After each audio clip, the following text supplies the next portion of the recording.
ایک بندہ میں نہیں تلاش کر سکا جو محمد ابن عبداللہ محمد رسول اللہ کی برابری کر سکے۔ حضرت عیسیٰ علیہ السلام بڑے عظیم انسان تھے، بہت پاک باز و پاک دامن، نگاہ پاک، سخن دل نواز،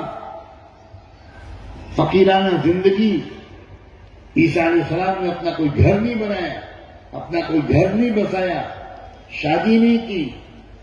ایک عجیب فقیرانہ درویشانہ زندگی گزاری، مگر عیسیٰ علیہ السلام وہ تبدیلی لا سکے ہوں جو محمد لے آئے۔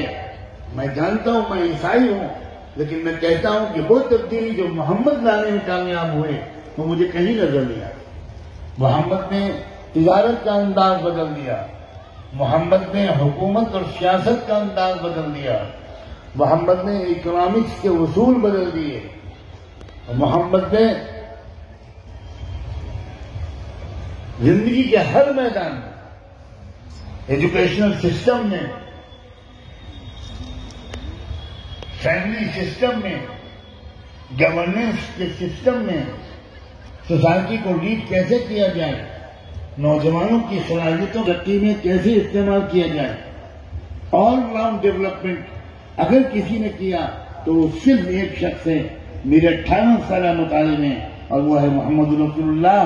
اور میں صرف اس لیے ان کو نمبر 2 پر لے آؤں کہ میں عیسائی ہوں، یہ میرا ضمیر گوانا نہیں کو۔ پروفیسر راؤ